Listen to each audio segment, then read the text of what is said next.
Elle fera prochainement ses débuts sur les planches, au théâtre, dans la pièce Le principe d'incertitude, de Simon Stevens. En cette occasion, Laura Smet retrouvera Louis Doux de Lanquessin, qui met le spectacle en scène, ce qui est plutôt un bon présage pour la comédienne. Il était également là quand elle avait obtenu son premier rôle au cinéma, dans le film Les corps impatients. Il jouait le rôle d'un médecin. Décidément, ces derniers mois, la fille de Johnny Hallyday et de Nathalie Baye enchaîne les expériences inédites.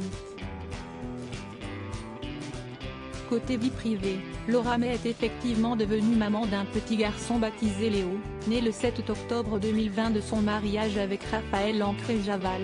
Ils se sont mariés civilement en décembre 2018 puis religieusement, au Cap Ferret, en juin 2019.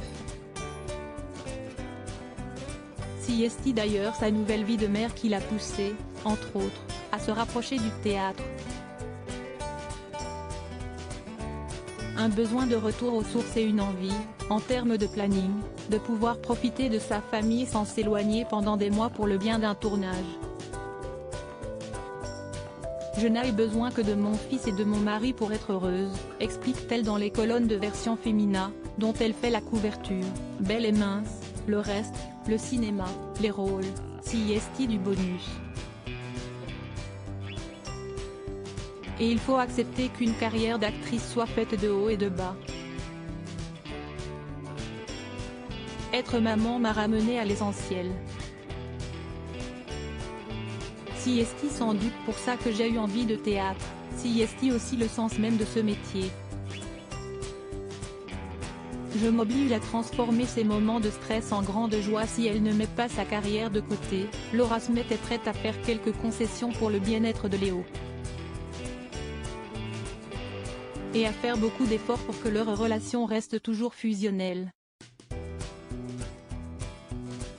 Je suis contente que mon enfant soit arrivé après tout ce qu'il s'est passé. La seule chose qui compte pour moi, c'est que mon fils soit heureux, et je ferai tout pour que le dialogue ne soit jamais rompu entre nous, poursuit-elle. J'apprends chaque jour à son contact, j'essaie de m'améliorer. Par exemple, je suis une grande flippée des départs mais, comme je ne veux pas lui transmettre cette angoisse, je m'oblige à transformer ces moments de stress en grande joie. En devenant une comédienne de théâtre, Laura Smet devrait, de moins en moins, rencontrer ce genre de situation. Retrouvez l'interview intégrale de Laura Smet dans le magazine Version Fémina du 22 août 2022.